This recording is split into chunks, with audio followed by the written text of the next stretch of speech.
नमस्कार, मी करिश्मा. एलव्ही न्यूजच्या बातमीपत्रामध्ये आपल्या सगळ्या दर्शकांचे अगदी मनापासून स्वागत. आपण पाहत आहात एलव्ही न्यूज. यानंतर मी माननीय जयंतरावजी पाटील यांना विनंती करतो. जयंतराव आणि दादांचे किती घनिष्ठ संबंध होते आपल्याला माहिती आहे. राजकारणाच्या वाटा जरी वेगळ्या झाला तरी मनामध्ये कटुता न ठेवता, कारण ती वेळेप्रमाणे घेतलेली भूमिका असते, पण ती भूमिका घेतल्यानंतर राजकीय वैर कुणाबरोबर न ठेवता दादा प्रत्येकाशी त्याच सन्मानाने वागत राहिले. आणि त्यांच्या व्यक्तिमत्वाचा एक विशेष पैलू म्हणजे की वाट वेगळी केल्यानंतर त्यांनी टीकेचं धनी कुणाला होऊन दिलं नाही, की कुणाला टीका करत राहिले नाहीत.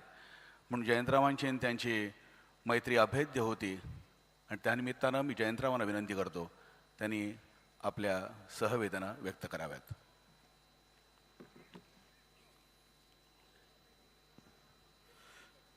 कुठून सुरू करू आणि कुठं थांबू, एवढ्या अनंत आठवणी तुम्हा आम्हा सर्वांच्या मनात आहेत. हिंदीमध्ये एक गाणं आहे सुप्रसिद्ध, दुश्मन ना करे दोस्त ने वो काम किया है, उम्र भर का गम हमें इनाम दिया है. गेले जवळपास 38 वर्ष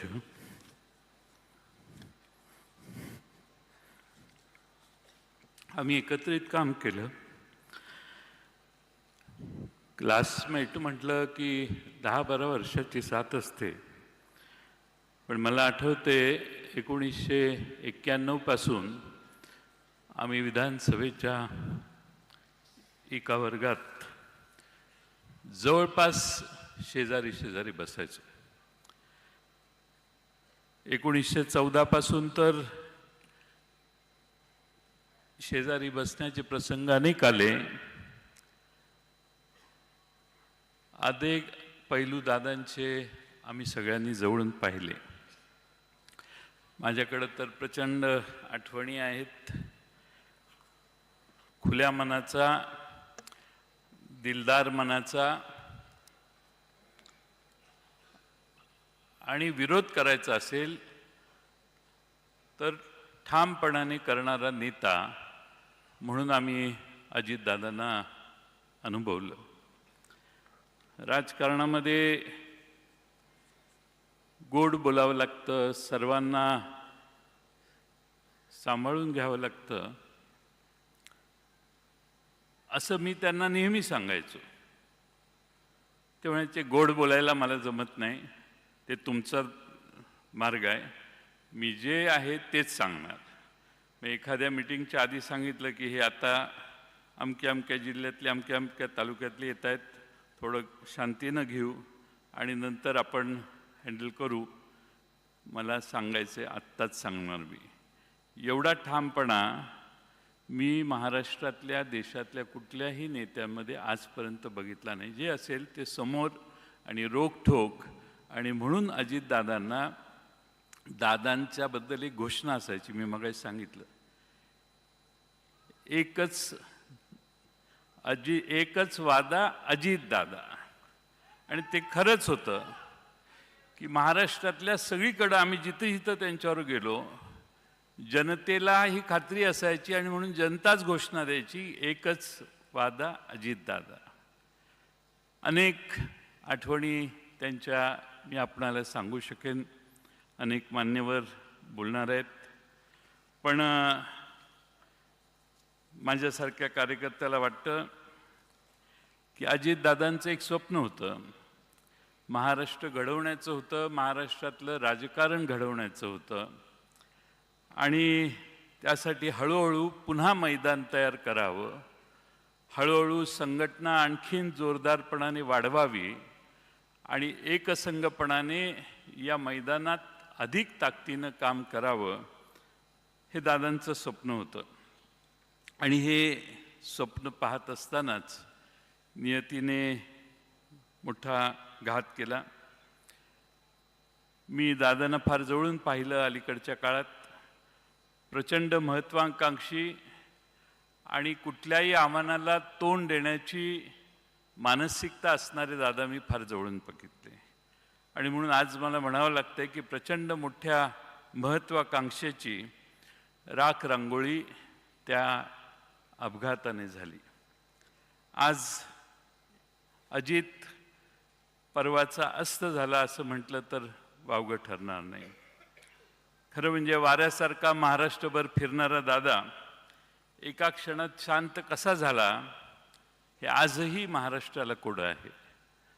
अजितदादांना टापटीप आवडायची, पण व्यक्तिगत संबंध अजितदादा फार सुरेख सांभाळायचे. अनेक असे प्रसंग आहेत की ज्या प्रसंगातून मी पक्षाचा अध्यक्ष होतो त्यावेळी असे अनेक प्रसंग आहेत की एखाद्या मतदारसंघातल्या एखादी गोष्ट करायची असेल तरी दादांचा फोन यायचा, आपल्याला हेच केलं पाहिजे, हे स्पष्ट मतभेद झाले तरी मला हेच वाटतं असं सांगून फोन ठेवायचे. त्यामुळे स्वतःचं मत मांडायला दादा कधी कसरले नाही. आम्ही एका पक्षात फार वर्ष काम केलं. काँग्रेस पक्षातून राष्ट्रवादी पक्षाची स्थापना झाली. आदरणीय शरद पवार साहेबांच्या नेतृत्वाखाली पवार साहेबांचे त्यांच्यावर प्रचंड मोठं संस्कार होते आणि मी फार जवळून बघितलं अलीकडच्या काळात की पवार साहेबांच्यावर त्यांचं प्रचंड प्रेम होतं.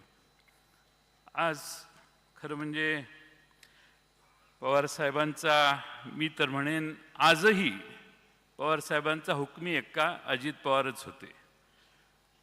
एवढा अजित पवारांच्यावर शरद पवारांचा त्यांच्या कर्तबगारीवर फार मोठा विश्वास होता. आज खरं म्हणजे आपण सगळे दादांना एकत्रित निरोप देण्यासाठी इथं आलोय किंवा श्रद्धांजली वाहण्यासाठी येतोय. मी नेहमी त्यांना म्हणायचो आबा गेल्यानंतर, दादा मी लहान आहे, आबा जाण्याच्या आधी आबा मोठे आहेत, तुम्ही मध्ये आहात, माझा नंबर फार मागचा आहे, मला बराच टाईम आहे कुठल्याही करिअरसाठीच्या. पण असं कधीही मनात आलं नाही की आबा जातील आणि त्यानंतर दादा देखील अचानकपणानं असे जातील. आणि म्हणून दादांना भावपूर्ण श्रद्धांजली मी अर्पण करतो. अनेक उद्योगपती इथं आहेत, त्यांच्यासाठी सांगतो. Many industrialists are sitting here. I would like to tell them, this man used to wake up at 5 o'clock. 6 o'clock he used to start his work. 6:15, 6:20 he used to be seen on the streets of Baramati or in any meeting where he used to call people and start meeting. माणसं 10 वाजता दिवस सुरू करतात, 12 वाजता दिवस सुरू करतात. The politicians usually start day by 9:30, 10, 11. But this man used to start day at 6 o'clock. एवढा कष्ट घेणारा, सकाळी 6 वाजल्यापासून संध्याकाळी 10-11 वाजेपर्यंत काम करणारा, ज्या माणसाला महाराष्ट्रात नाही देशात तोड नाही असा हा नेता होता. आणि म्हणून आज त्यांच्याविषयी आदरांजली वाहताना आम्हालाही फार दुःख होतंय. आपल्या सगळ्यांनाच दुःख आहे. आणि हा जो धक्का आपल्याला बसलेला आहे तो मला नाही वाटत कधी महाराष्ट्राच्या राजकारणातनं आपण कधी विसरू शकू. दादा गेल्याने महाराष्ट्राची मोठी हानी झाली. महाराष्ट्राचा अर्थसंकल्प 11 वेळा त्यांनी मांडला. मगाशीच आकडेवारी पाहिली. ही जी सगळी प्रगती महाराष्ट्राची झाली त्याचे एक साक्षीदार आणि प्रमुख भूमिका बजावणारे दादा होते. आणि म्हणून आज ज्याला स्वतःचा मतदारसंघ बांधायचा आहे, ज्याला स्वतःच्या मतदारसंघाचा विकास करायचा आहे, त्याने एकदा तरी आयुष्यात बारामतीला जाऊन विकास काय असतो हे पाहिलं पाहिजे. आणि म्हणून दादांनी स्वतःच्या बारामतीची काळजी घेतली आणि महाराष्ट्राची काळजी घेतली. असा नेता पुन्हा होणे नाही. आणि म्हणून जाताना मी एवढेच म्हणतो, चिठ्ठी ना कोई संदेश जाने वो कौन सा देश, चिट्ठी ना कोई संदेश जाने वो कौन सा देश, जहाँ तुम चले गए एक आह भरी होगी, एक आह भरी होगी, हमने ना सुनी होगी, जाते जाते तुमने आवाज तो दी होती. धन्यवाद.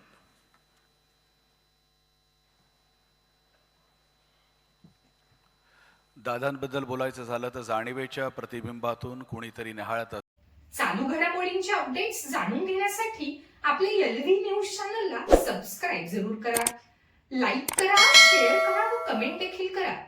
बेल आयकॉनवर प्रेस करा व नोटिफिकेशन्स मिळवा. पाहत रहा फक्त एलव्ही न्यूज. मुख्य संपादक विलास उत्तम लोखंडे.